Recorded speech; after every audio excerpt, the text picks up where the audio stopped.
আমরা বারবার বলছিলাম এই সংকট জাতীয় সংকট, জাতীয় ঐক্য ছাড়া, জাতীয় সরকার ছাড়া এই সংকট মোকাবেলা সম্ভব নয়। এই বক্তব্য 2 বছর আগে দিয়েছি। ইউটিউবে যান, গুগলে যান। আমরা জেলের মধ্যে ছিলাম। আমরা তো হাউস কইরা জেলে যাই নাই। আন্দোলনের কারণে জেলে নিয়েছিল, নির্যাতন করেছিল, তারপরেও কম্প্রোমাইজ করি নাই। প্রিজন ভ্যান থেকেও জনগণকে উদ্বুদ্ধ করার জন্য, আন্দোলনে শরিক হওয়ার জন্য আহ্বান জানিয়েছি। আন্দোলনের এই ফ্যাসিবাদের পতনের পরে এই ছাত্র নেতারা কেন জাতীয় সরকার গঠন করলো না?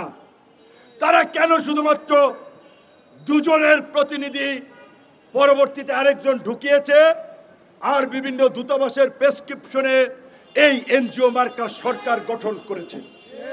এই জবাব এই ছাত্র নেতাদেরকে দিতে হবে। যদিও তারা এখন আর ছাত্র নেতা নাই, তারা এখন জাতীয় রাজনৈতিক দল এনসিপির নেতা হয়ে গিয়েছেন, নাপা নাগরিক পার্টি। কাজেই এই নাপার নেতাদেরকে দিতে হবে তারা কেন জাতীয় সরকার গঠন করেন নাই।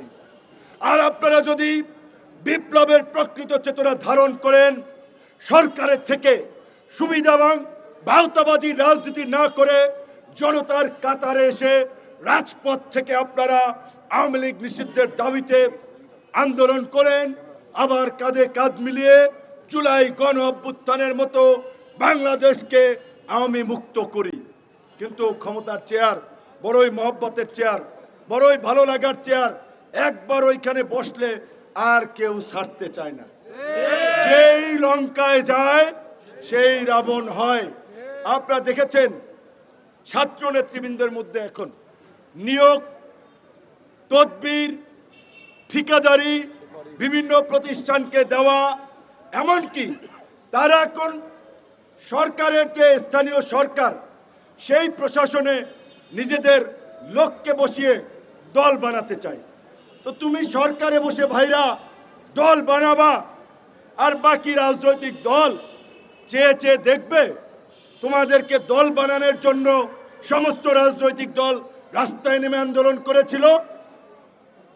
সময়ের 1 ফোর, অসময়ের 10 ফোর।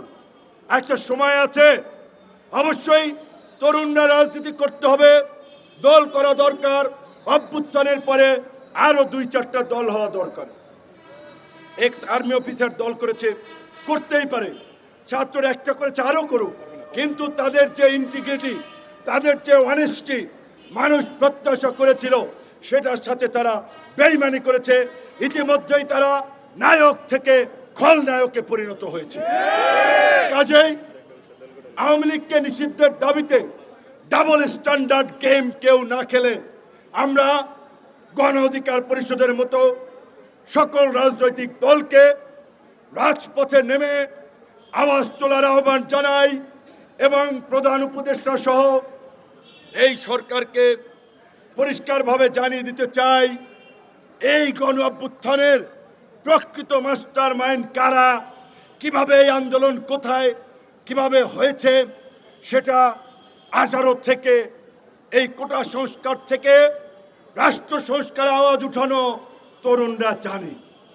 কাজে আপনারা যদি তরুণদের এই আন্দোলনের স্পিডের সাথে প্রতারণা করে কোনো ফরম্যাটে আওয়ামী লীগকে ব্যাক করানোর চেষ্টা করেন, আপনাদেরকেও গদি থেকে নামতে হবে, এটা জেনে রাখেন।